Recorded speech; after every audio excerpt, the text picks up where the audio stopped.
গাধাকে সৃষ্টি করার পর তাকে বলা হলো সকাল থেকে সন্ধ্যা পর্যন্ত তাকে ক্লান্তিহীন পরিশ্রম করতে হবে, সারা জীবন তাকে পিঠে ভারী বোঝা বইতে হবে, খেতে পাবে শুধু ঘাস, আর তার মাথায় কোনো বুদ্ধি থাকবে না। তার আয়ু হবে 50 বছর।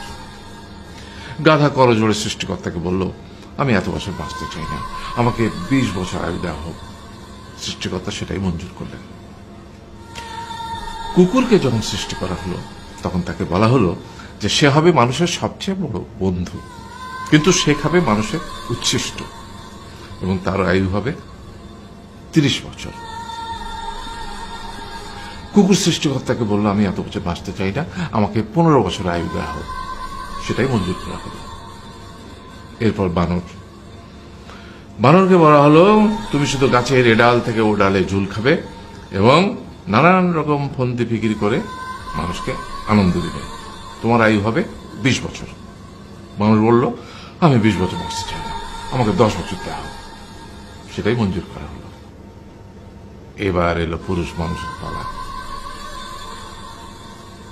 তাকে বলা হলো যে তুমি হলে প্রাণীকুলের মধ্যে সবচেয়ে বিচক্ষণ এবং বুদ্ধিমান, সেই জন্য তোমাকে প্রাণীদের শিরোমণি করা হলো এবং তোমার আয়ু হবে 20 বছর। তখন পুরুষ মানুষ বলল, করজোড়ে বলল সৃষ্টিকর্তাকে যে 20 বছর আয়ু অত্যন্ত কম, হে প্রভু, আমাকে ওই গাধার সে যে 30 বছর আয়ু চায়নি সেটা আমাকে দেয়া হোক, ওই যে কুকুর 15 বছর ফিরিয়ে দিয়েছিল সেটাও আমাকে দেয়া হোক, আর যে বানর 10 বছর নেয়নি সেটাও আমাকে দেয়া হোক। 20 বছর অত্যন্ত কম, আমি দীর্ঘদিন বাঁচতে চাই।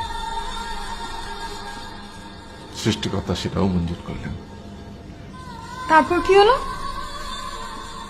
সেই থেকে ছেলেরা পুরুষ মানুষ হিসেবে বাঁচে 20 বছর, তারপরের 30 বছর সংসারের বোঝা পিঠে করে বয়ে বেড়ায়, সেটা কার মতো? গাধার মতো। তারপরের 15 বছর সে তার ছেলে মেয়েরা যা দেয় সেই রকম ঠিক কুকুরের মতো উচ্ছিষ্ট খেয়ে বাঁচে। আর তারপরে বৃদ্ধ বয়সে ঠিক বানরের মতো, যেমন গাছের এডাল থেকে ওডাল ঝুল খায় বানর, তেমনি এই ছেলের বাড়ি থেকে ওই ছেলের বাড়ি, আর নানান রকম ফন্দি ফিকির করে তার নাতি নাতনিদের আনন্দ দেওয়ার চেষ্টা করে।